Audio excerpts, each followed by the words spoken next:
Mas Yoga menikah dengan perempuan itu, kehidupan rumah tangga kami begitu sempurna. Dia sangat memanjakanku, sangat menyayangiku. Apapun yang aku inginkan, selalu dia usahakan. Dari matanya, yang aku lihat hanyalah rasa cinta dan kasih sayang. Tak pernah satu kali pun dia berlaku kasar padaku. 7 tahun berumah tangga dengannya adalah hari-hari yang paling membahagiakan bagiku. Aku hanya kecewa dan marah padanya setelah dia diam-diam menikahi perempuan itu. Sekarang, terbuka satu lagi kebohongannya.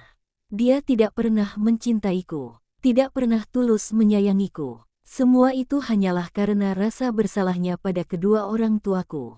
Air mataku mengalir sepanjang jalan. Aku teramat sedih dan terpukul dengan apa yang perempuan itu katakan. Aku sangat membenci Mas Yoga. Jika semua itu benar, maka tidak akan ada kata maaf untuknya. Aku akan mencari tahu dulu kesalahan apa yang dia perbuat pada kedua orang tuaku. Aku memarkirkan mobil di garasi, segera keluar dari mobil dan membuka pintu rumah. Menghempaskan tubuh di sofa ruang tamu. Aku terduduk lama di ruang tamu, berpikir apa yang sebenarnya terjadi. Tapi aku tak menemukan jawaban apapun. Jika aku tanyakan langsung pada Mas Yoga, aku yakin dia pasti berusaha untuk menutupi kebenarannya. Atau berusaha mencari alasan lain. Aku memainkan handphone yang ada di tanganku. Berpikir, langkah apa yang seharusnya aku lakukan. Terlintas nama Mas Chandra di benakku, apa aku cerita saja padanya. Memikirkannya sendiri membuat isi kepalaku seakan mau pecah. Lebih baik aku mencari seseorang yang bisa ku ajak ngobrol. Barangkali Mas Chandra punya solusi untuk masalah yang aku hadapi. Sudah beberapa hari ini, pesan dari Mas Chandra tak ada satupun yang aku gubris. Sejak kejadian di rumahku kala itu, aku sedikit canggung untuk berbicara dengannya. Tapi kali ini aku hanya punya dia untuk berbagi sedikit beban ini. Segera ku hubungi nomor handphonenya. Halo, Riana. Tumben telpon Mas. Dari kemarin Mas hubungi kamu, tapi nggak pernah diangkat, ujarnya langsung padaku. Maaf, Mas. Aku sibuk, nggak sempat angkat telpon Mas, balasku berbohong. Padahal aku sengaja tak mengubris semua panggilannya. Ya sudah, sekarang ada apa nelpon Mas? Tanyanya penasaran. Mas punya waktu nggak? Bisa kita ketemu hari ini? Tanyaku langsung. Bisa, sekarang Mas nggak ada kerjaan. Kita bisa ketemu sekarang. Apa Mas datang ke rumahmu saja sekarang? Tanyanya padaku. Aku langsung menolak sarannya. Kami tidak boleh bertemu di rumah ini. Mas Yoga akan pulang sore nanti. Aku tidak mau sampai Mas Yoga memergoki aku lagi bersama dengan Mas Chandra. Jangan, Mas. Kita bertemu di luar saja. Bagaimana kalau di kafe tempat kita bertemu dulu? Ujarku menyarankan tempat untuk bertemu padanya. Baiklah, Mas akan berangkat sekarang. Sampai jumpa nanti ya. Balasnya cepat, lalu mematikan sambungan telepon. Kulirik jam di pergelangan tanganku, masih jam 2 siang. Mas Yoga akan kembali sore nanti sesuai ucapannya tadi pagi. Aku masih punya waktu beberapa jam. Aku rasa waktu itu cukup untuk berbicara dengan Mas Chandra. Segera aku beranjak keluar rumah, menaiki mobil lalu dengan cepat melajukan kendaraan menuju kafe tempat pertemuan aku dan Mas Chandra. Kafenya tidak terlalu jauh, hanya butuh 15 menit dari rumahku. Aku segera memarkirkan mobil, di sisi lain aku lihat mobil Mas Chandra sudah terparkir. Berarti dia sudah duluan datang. Aku memasuki kafe, lalu mengedarkan pandangan mencari keberadaan Mas Chandra. Dia duduk di pojokan, sedang menyeruput minuman yang ada di depannya. Aku segera berjalan menghampirinya. Mas, sudah lama, ujarku sambil menarik kursi yang ada di depannya. Mas Chandra mendongakkan wajah melihat kehadiranku. Enggak, baru sampai kok. Haus, makanya langsung pesan minuman. Kamu mau pesan apa? Mau makan dulu? Ujarnya perhatian padaku. Enggak, Mas. Pesan minuman saja, ujarku sambil melambaikan tangan memanggil pelayan kafe.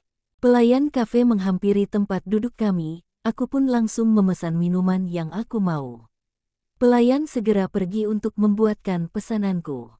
Ada apa? Kok sepertinya kamu murung sekali? Tanya Mas Chandra padaku. Dia menatap langsung wajahku yang terlihat sedih. Aku hanya sedikit sedih dan penasaran Mas, ujarku jujur pada Mas Chandra. Ada apa? Ayo cerita sama Mas. Barangkali Mas bisa kasih kamu solusi, aku melirik sekilas pada Mas Chandra. Lalu menarik nafas dalam. Sepertinya Mas Yoga menyimpan sebuah rahasia besar dariku, Mas. Aku diam-diam memata-matai istri keduanya. Karena curiga sepertinya perempuan itu punya hubungan gelap dengan pria lain di belakang suamiku. Tapi, selama penyelidikan itu, aku mendapati hal-hal yang mencurigakan tentang suamiku sendiri. Sekarang aku lagi bingung Mas. Aku belum tahu pasti apa yang disembunyikan Mas Yoga dariku, ujarku gamblang pada Mas Chandra. Hal apa yang membuat kamu curiga pada suamimu? Siapa yang mengatakannya? Tanya Mas Chandra. Perempuan itu, dan ada juga sebuah video percakapan mereka. Pernah juga perempuan itu berkata langsung padaku, saat aku memergoki dia setelah bertemu dengan pria asing di belakang suamiku. Boleh Mas lihat videonya? Ujar Mas Chandra. Boleh, Mas. Kuserahkan handphoneku padanya. Ini video saat mereka adu mulut di rumah perempuan itu, ujarku pelan. Mas Chandra meraih handphoneku, lalu mengamati pembicaraan antara Mas Yoga dan perempuan itu. Setelah itu, ada video perempuan itu bertemu dengan pria lain di rumahnya, ujarku.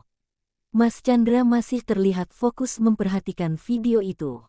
Setelah itu, dia meletakkan handphoneku di atas meja. Lalu menatapku dengan lembut. Jadi ini penyebab kamu belum juga mau menggugat cerai suamimu itu? Tanyanya langsung padaku. Aku menghela nafas berat. Benar, Mas. Aku penasaran ada apa sebenarnya. Tapi setelah aku mengancam perempuan itu, dia bilang suamiku menikahiku hanya atas dasar rasa bersalah. Dia bilang Mas Yoga punya kesalahan besar pada kedua orang tuaku. Tapi dia tidak mau mengatakan kesalahan apa itu. Semua ini membingungkanku, Mas. Aku ingin tahu semuanya sebelum bercerai dari Mas Yoga. Aku ingin tahu kebenarannya. Baiklah, jika melihat dari video percakapan antara suamimu dan perempuan itu. Sepertinya memang ada yang disembunyikan oleh suamimu. Dan jelas sekali perempuan itu tahu apa permasalahan yang sebenarnya. Mungkin dia sudah berjanji erat dengan suamimu untuk tidak membocorkan semua rahasia itu padamu. Makanya dia tidak mau jujur padamu. Dan hanya membocorkan sedikit rahasia itu padamu, terang Mas Chandra padaku. Jadi, Mas sependapat denganku kalau perempuan itu tahu segalanya. Dan hanya tidak mau jujur saja padaku. Tanyaku pada Mas Chandra. Sepertinya memang seperti itu. Jika rahasia ini bocor, mungkin bisa saja mengganggu hubungan baik antara suamimu dan juga perempuan itu. Makanya dia tidak mau jujur. Jadi menurut Mas, apa yang harus aku lakukan? Apa harus aku tanyakan langsung pada Mas Yoga? Jangan, suamimu pasti mencari alasan lain. Dia tidak mungkin mau jujur padamu. Lalu aku harus bagaimana, Mas? Aku mulai gelisah. Rasanya begitu penasaran. Tenang dulu, Riana, Mas akan bantuin kamu. Sepertinya perempuan itu memang punya hubungan gelap dengan pria lain. Tapi, karena kamu sudah memergokinya, Mas rasa dia akan mulai sedikit waspada. Jadi, untuk sementara ini jangan terlalu mengawasi perempuan itu. Atau lebih berhati-hati lagi. Iya, Mas. Aku juga berpikiran seperti itu. Aku akan suruh orang yang memata-matai dia untuk lebih berhati-hati lagi, ujarku pelan. Selama ini, siapa yang kamu bayar untuk melakukan semua ini? Tanya Mas Chandra penasaran. Ada, seorang kenalan di dekat rumahku, Mas. Dia yang aku minta untuk melakukan semua ini, ujarku datar. Katakan padanya untuk lebih berhati-hati. Perempuan itu sudah tahu bahwa rumahnya sedang diawasi. Dia mungkin juga melakukan hal yang sama padamu. Lebih baik, sekarang kamu dan juga orang suruhanmu itu tetap waspada, ucapan Mas Chandra sontak membuatku sedikit takut. Jika seandainya dia melakukan hal nekat padaku bagaimana? Mas, Aku sedikit khawatir. Aku takut perempuan itu bertindak nekat, rona kekhawatiran mungkin terlihat jelas dari wajahku. Mas Chandra menyadari bahwa aku sekarang sedang merasa khawatir, dia lalu meraih jemariku. Menggenggamnya erat sambil berusaha menenangkanku. Jangan terlalu khawatir, Mas akan membantumu, kamu hanya perlu berhati-hati ketika sendirian di rumah. Kunci semua pintu dengan baik, jangan biarkan ada orang asing yang berani masuk ke rumahmu. Jika terjadi sesuatu, segera hubungi nomor Mas. Mas akan segera langsung menemui kamu, ujarnya lembut sambil tetap memegang jemariku. Aku merasa sedikit lebih tenang. Lalu menarik perlahan jemariku dari genggaman Mas Chandra. Hari sudah menjelang sore, sepertinya Mas Yoga akan segera pulang. Aku harus duluan sampai di rumah. Mas, sepertinya aku harus pulang. Sore ini Mas Yoga akan datang ke rumahku.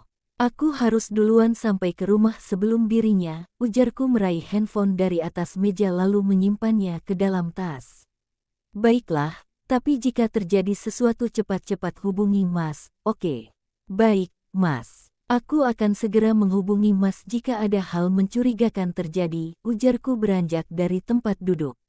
Apa perlu Mas antar kamu pulang, Riana?